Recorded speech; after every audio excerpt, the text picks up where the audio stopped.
Hi, and welcome to Cat Ran Figures.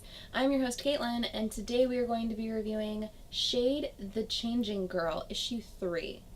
Okay, so if you haven't already seen it, I did actually go in and review the first 2 issues of this, so I suggest you go ahead and check those out if you haven't already read the first 2 issues, or if you hadn't already checked out the review. I'm really enjoying this. So basically where it left off in the second issue, Shade's trying to figure out who is Megan. Why does everyone hate her? She needs to understand a bit more about this human and its form and its past to know how her future is supposed to go. So as the comic opens up, you see Shade, she's staring into a pool and she's focusing on fear. What it means for fear for her on her world versus what it means for a human body to experience fear. And she's talking about the fact that her entire being, her entire form is on fire, and she doesn't understand this. And the fact that it's the fear of feeling fear that really resonates with her. But you find out that she's actually at practice. She's at swim practice because Megan was, in fact, the captain of the swim team or synchronized swimming team, something. One or the other. I haven't entirely figured that out yet. They have not come right out and stated. But apparently she's a very good swimmer. And Shade can't deal with that. Shade is terrified of this. And we get to see her actually go to dive into the pool, and she almost drowns. And she's so scared of it. Everything's horrifying for her. The girl, Teacup, who Megan used to just terrorize, actually is the one who saves Shade, and everyone basically tells her to sit out the day. The other girls on the team are screaming at her and telling her that she doesn't need to be there. It's pretty bad for her until Megan's boyfriend shows up.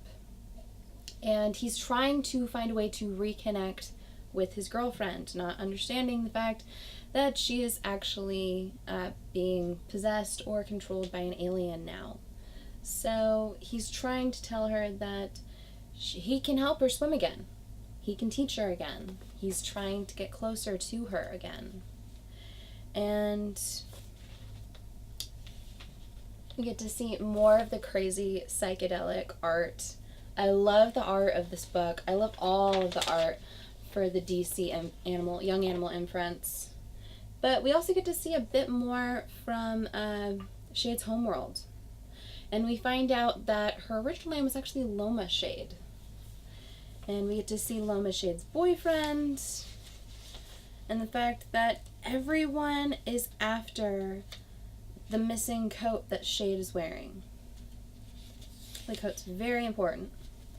Well, moving forward, we get to see a bit more about what people actually think of Megan. And we see all these horrible tweets that Megan just tweets and messages that Megan sent to Teacup. Everything from telling her she needs to kill herself to telling her she has pictures of her and just, talking about how hard it must be for her to be ugly. I mean, Megan was a real bitch, and that's kind of the big issue for Shade right now. And we get to see her old friends with her boyfriend, and they're discussing how horrible she is and how she needs to be gone. And even her parents are saying that they don't understand her, they don't connect with her, they never did, but I mean, no one is on Shade's team because no one was really on Megan's team. And we get to see her trying to take a step back and trying to reevaluate what's going on. She tries to meditate, but she's discussing the fact that she never really got the whole meditation thing.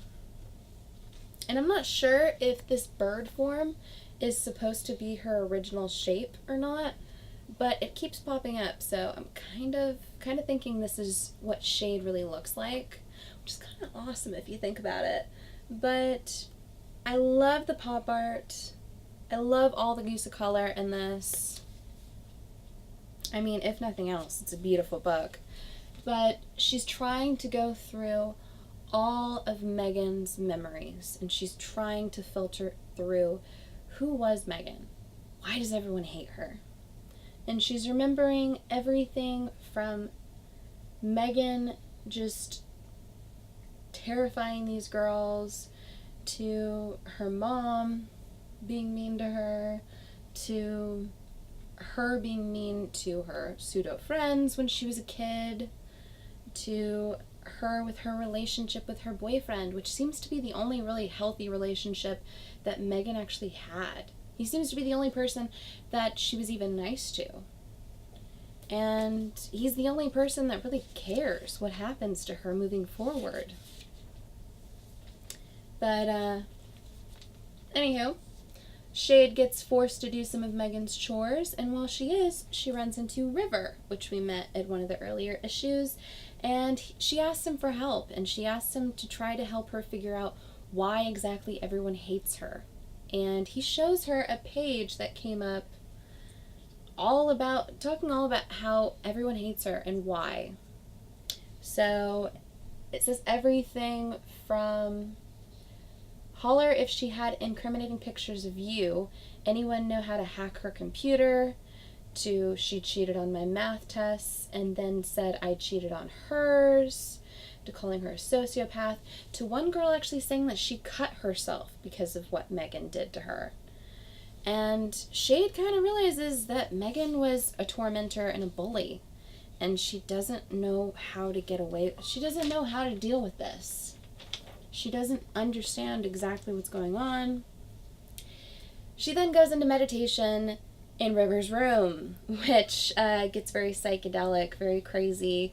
I mean, there are eyes and fingers coming out of the floorboards, which is all good and fine for Shade. River is kind of freaking out because he's seeing all of this. So now River is convinced that Shade is an alien, or Shade is a cyborg or something. There's something wrong with this girl, and he's really concerned about it. So we get to go back to Shade's homeworld, and her boyfriend or friend or something, whatever he is now to her, and several other individuals are trying to work out a way to get her back. And going back into her world, River's not given up on this whole alien thing. You can see him researching a bit more. And Shade's trying to understand who Megan was and trying to grow as Megan, as this human form now. So she decides to meet up with Megan's old boyfriend, and he's trying to teach her how to swim again. And this goes well. She actually takes back up to swimming, and she tells this boy that the body remembers him, but there's no connection left there. However, he's not giving up. He cares about her. He's probably the only person that does care about her, so he's there for her. Then, of course, her old teammates show up, and they demand for her to be off the team, the fact that she can't swim anymore. They're very hateful towards her. And this turns into a fight. This turns into Shade feeling Megan's rage. And Shade actually attacks these girls with everything that Megan is feeling. So it goes very psychedelic. She actually takes her hand and puts it inside of a girl's mind, which, not sure if they can completely see what's going on or if they think that they're having some kind of weird side effects to something. But thankfully their coach shows up, and she breaks up the fight, and yeah, everyone's gonna get punished. Everyone's getting detention. But then we get to see Shade dealing with the feeling of rage, and we're not really sure what's going to happen with that, because this is her just melding into all of the anger and all of the hatred that Megan feels. And I love this explosion panel right here. I mean, I love this art. I love I love so much this book. It's really weird, but it's cool. I'm loving everything that DC Young Animal's coming out with right now. I'm definitely going to be picking up the 4th issue. Yeah, so give me a like if you like this video. Comment below and tell me what you're thinking about DC Young Animals imprint. What do you think of the books? What do you think of Shade the Changing Girl? Do you like Shade? Do you think she's weird? Tell me what you think about the art. I loved it. Yeah, so subscribe to my channel for more comic book content, or check out any of my older videos I have up for offer here on Cat Run Figures. Like I said, I did review the first 2 issues of this, so check that out. Yeah, and until next time, I'm your host, Caitlin. Bye.